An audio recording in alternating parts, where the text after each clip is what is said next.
கீழடி அகழாய்வு குறித்த தொல்லியல் ஆய்வாளர் கே அமர்நாத் ராமகிருஷ்ணாவின் அறிக்கை தெளிவற்றது மற்றும் முழுமையற்றது என்று இந்திய தொல்லியல் துறை தனது மதிப்பீட்டு அறிக்கையில் விமர்சித்துள்ளது. இது குறித்து விரிவாக பார்க்கலாம்.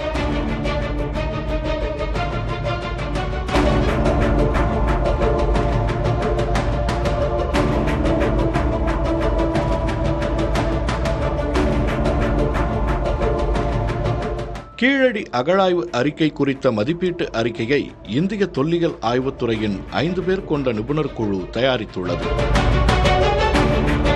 114 பக்கங்கள் கொண்ட இந்த மதிப்பீட்டு அறிக்கை கீழடி அகழாய்வு குழு அறிக்கையை தயாரித்த தொல்லியல் ஆய்வாளர் அமர்நாத் ராமகிருஷ்ணாவுக்கு அனுப்பி வைக்கப்பட்டுள்ளது. 2 ஆண்டுகளுக்கு முன் அமர்நாத் ராமகிருஷ்ணா தாக்கல் செய்த 982 பக்க அறிக்கையில் கீழடி ஒரு தனித்துவ கலாச்சாரம் கொண்ட தளம் என்று கூறியிருந்தார்.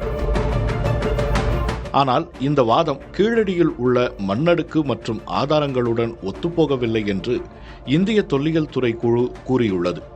மேலும் கீழடி அறிக்கையில் தரவுகள் முறையாக பகுப்பாய்வு செய்யப்படவில்லை என்றும் சில வரலாற்று தரவுகள் போதிய ஆதாரமின்றி வழங்கப்பட்டுள்ளதாகவும் சுட்டிக்காட்டப்பட்டுள்ளது. கீழடி நாகரிகம் கிமு 8ஆம் நூற்றாண்டை சார்ந்தது என்ற கருத்தை இந்திய தொல்லியல் துறை ஏற்கவில்லை.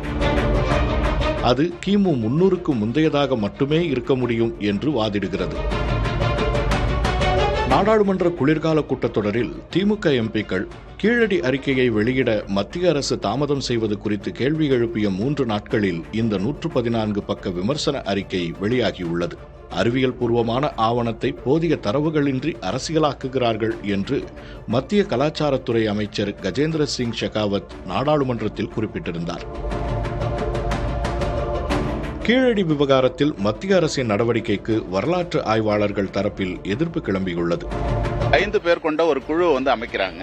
அந்த 5 பேர் கொண்ட குழுவுல 4 பேர் இதுவரை எக்ஸ்கவேஷன் ரிப்போர்ட்டை தயாரிக்காதவங்க, எக்ஸ்கவேஷன் செய்யாதவங்க. சங்க இலக்கியங்களை நீங்க ஏன் மேற்கோள் காட்டுறீங்க, வரலாற்று ஆதாரங்கள் அதுல இல்ல அப்படின்னு சொல்றீங்க அப்படின்னு சொன்னா, அப்போ சங்க இலக்கியங்கள் பார்க்க கூடாதா, படிக்க கூடாததா, இல்ல தீண்டத்தகாததா அப்படின்னு வடநாட்டினுடைய ஏஎஸ்ஐ அப்படிதான் சொல்லுதா அப்படின்ற கேள்விகள் இங்க நிறைய இருக்கு. கீழடி என்பதும் அதே போல தமிழ் அங்க கிடைத்திருக்கிற பொருளும் ஒரு அதாவது மல்டி பேஸ்டு கல்ச்சரல் அப்படின்னு சொல்றாங்க.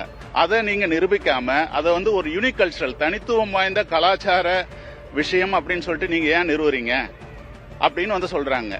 அதாவது ஒரே இந்தியா என்ற அடிப்படையில் நீங்க கொடுக்கணும் அப்படின்னு நிர்பந்திக்கிறாங்க. இப்படி இருந்தாதான் நாங்க ஏத்துக்குவோம், இப்படி இருந்தாதான் பிரசுரிப்போம் அப்படின்னு சொல்றாங்க. தனக்கு அனுப்பப்பட்டுள்ள மதிப்பீட்டு அறிக்கையை தற்போது படித்து வருவதாகவும் உரிய பதிலை இந்திய தொல்லியல் துறைக்கு விரைவில் அளிக்கப் போவதாகவும் அமர்நாத் ராமகிருஷ்ணா கூறியுள்ளார்.